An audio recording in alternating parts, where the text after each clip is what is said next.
everything is related to how cheap we can do things.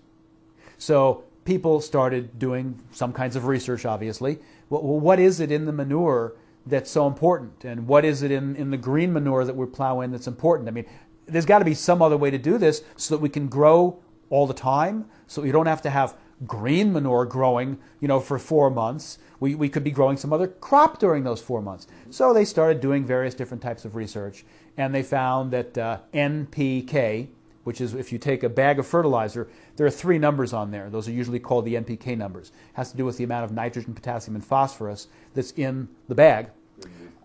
That's in the commercial fertilizers, right. And so they found that if you put in nitrogen, potassium, and phosphorus, those were the main chemicals that the plants were taking out of the soil, and that they wouldn't grow well enough if we didn't replenish them. So they start putting them in chemical-wise, which was really cheap, and then the plants would look good again. The problem is that, and people will argue whether there are 50 minerals that we and other animals need, or 55 or 60 or 65 or 70. They can argue forever. We're never going to really know because we keep on learning new things every year. But in any event, there are dozens and dozens and dozens of minerals that our bodies need and other animals' bodies need to keep them healthy. If you don't have enough boron, that's one of the deficiencies that you will get osteoporosis from not having enough of. If you don't have enough selenium, the cancer rate goes way up. But that's not the NPK. So in other words, they were putting in 3 things that made the plant look good. It's green. It looks green, and the produce seems to be good. Didn't taste quite as good, but it would look fine.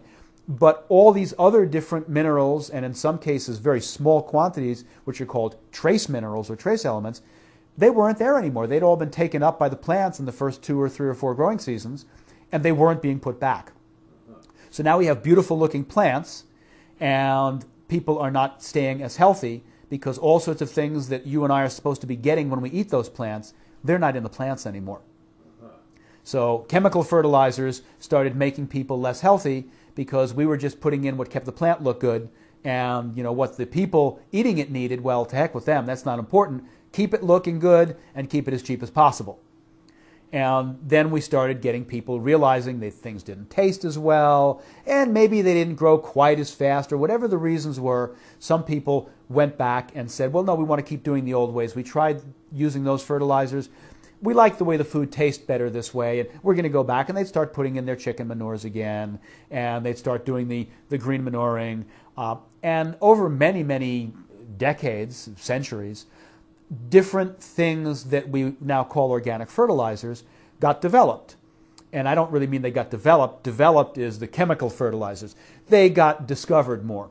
So, for example, fish meal, where they take fish that would be ground up and they'd put that in. Feather meal. Who uses the feathers? The feathers are garbage. They get thrown up. But feathers have minerals in them, so they'd grind up the feathers. So we'd have all sorts of different types of organic fertilizers.